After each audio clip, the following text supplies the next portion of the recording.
Bonjour à tous, bienvenue sur Sensation. Aujourd'hui, émission consacrée au recrutement de l'armée de l'air. Avec nous pour en parler, je reçois le sergent-chef Virginie, bonjour. Bonjour. Et le sergent-chef Davy, bonjour. Bonjour. Alors vous êtes tous les deux conseillers au recrutement au bureau de l'air du CIRFA à Rouen. Le CIRFA, c'est le Centre d'information de recrutement des forces armées. Avant d'aller plus loin, je vous propose d'écouter le clip de présentation du recrutement de l'armée de l'air et on en parle dans un instant. Être aviateur, c'est intégrer 4 valeurs fondamentales.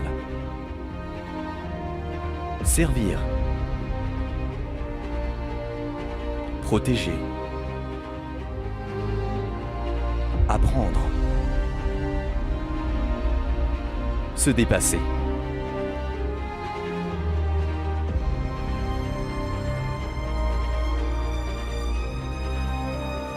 Le recrutement de l'armée de l'air, c'est plus de 3500 recrutements chaque année.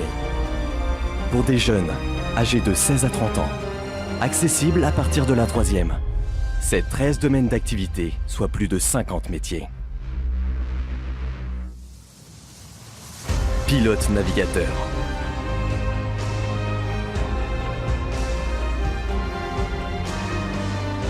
Mécanique.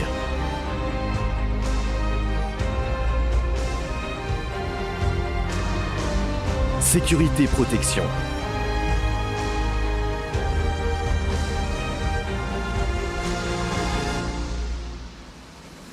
Opération aérienne.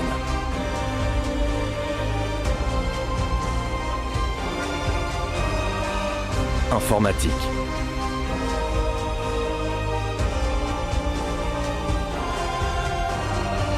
Renseignement. Infrastructure. Logistique. Transport, hôtellerie et restauration, administration ressources humaines, communication, santé et sport. Rencontrez un conseiller dans le bureau R de votre CIRFA. Rejoignez-nous sur devenir-aviateur. On va revenir donc avec vous deux sur le clip de recrutement.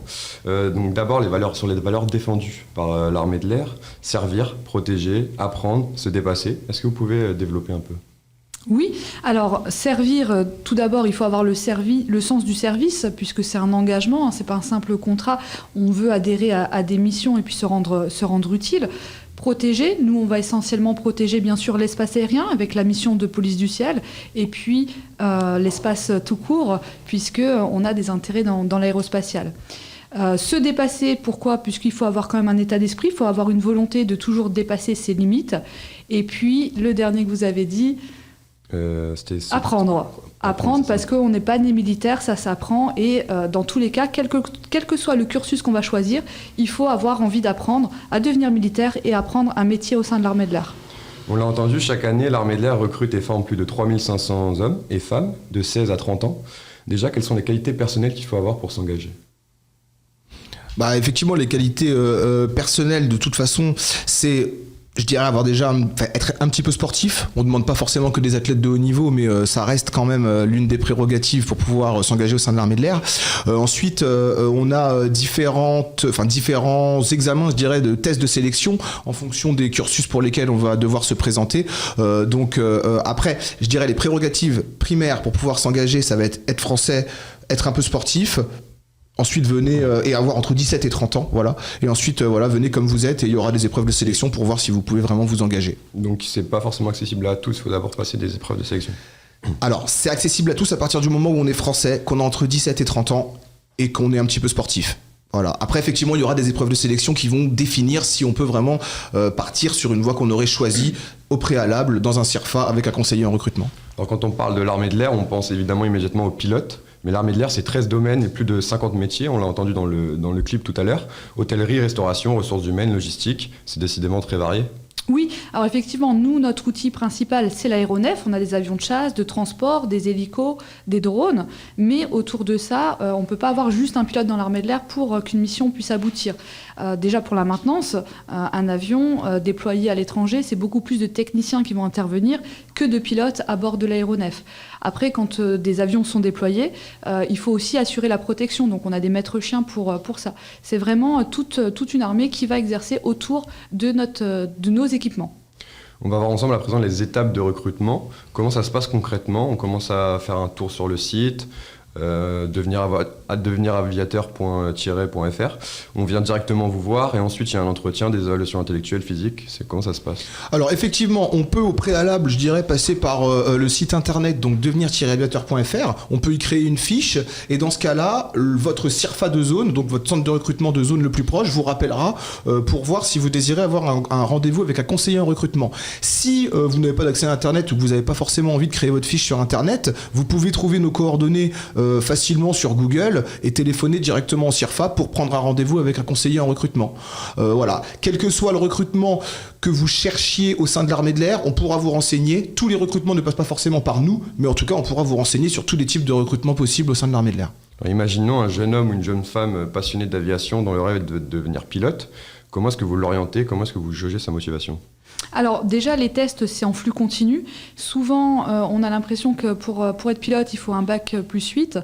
Non, en fait, le seul prérequis, c'est d'avoir le bac, c'est d'être motivé, avoir quelques connaissances. Après, nous, on est là justement pour aiguiller les candidats pour qu'ils puissent avoir le nécessaire et réussir les tests de sélection. C'est tout au long de l'année, 4 jours de tests de sélection. Et puis après, voilà, il faut donner le meilleur de soi-même. Il y a parfois des échecs dans le recrutement ou des réorientations. J'imagine qu'il y a un accompagnement quand le rêve du jeune homme ou de la jeune femme ne correspond pas à sa réalité.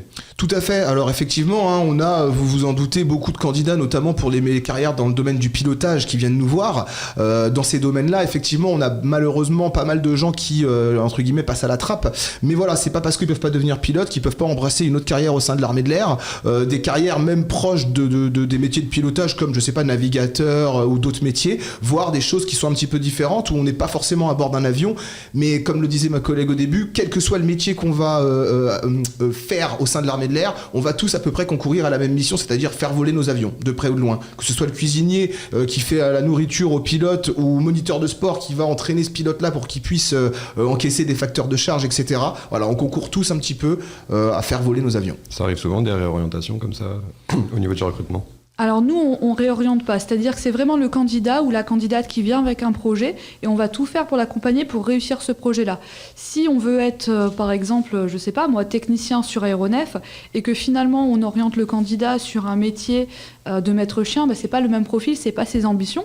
Donc peut-être pendant un an, il va faire son emploi, mais il va peut-être pas rester motivé. Nous, on veut vraiment, le côté professionnel est très présent chez nous, donc on veut que nos candidats fassent une longue carrière dans le métier qu'ils ont choisi et on est là justement pour les accompagner. Est-ce que l'autorité et le port de l'uniforme peuvent être des freins à l'engagement ou au contraire vous avez des jeunes qui viennent justement pour l'uniforme? Alors effectivement on a un petit peu tout type de personnes qui viennent nous voir en CIRFA. On a encore ces gens-là qui effectivement voient par l'uniforme, voient vraiment pour rendre, je dirais, un service à la nation. On a aussi maintenant peut-être par voie de conséquence, je sais pas forcément, mais en tout cas, on a aussi des candidats qui viennent nous voir parce qu'ils postulent directement sur Pôle emploi ou Indeed ou d'autres sites de la sorte, qui effectivement voient le côté militaire, mais se disent maintenant, ça reste l'armée de l'air, c'est une armée de professionnels, il y a ce côté militaire, mais on est surtout là pour devenir des spécialistes, et l'armée de l'air peut vous proposer ça, c'est-à-dire que certes, vous allez travailler avec un uniforme, mais voilà, vous allez vraiment être spécialisé dans un métier, donc tout ce qui est côté militaire est important, mais on a quand même besoin effectivement de gens qui sont très doués dans leur métier au sein de l'armée de l'air, même si le côté militaire doit rester présent. Un dernier aspect que je voudrais évoquer avec vous, c'est la projection sur les théâtres d'opérations extérieures. C'est quand les militaires français partent à l'étranger pour participer à des opérations quelles qu'elles soient, soit de maintien de la paix, de lutte contre le terrorisme, tout ça. Ce sont des choses que vous évoquez avec les candidats, les dangers auxquels ils pourraient être confrontés.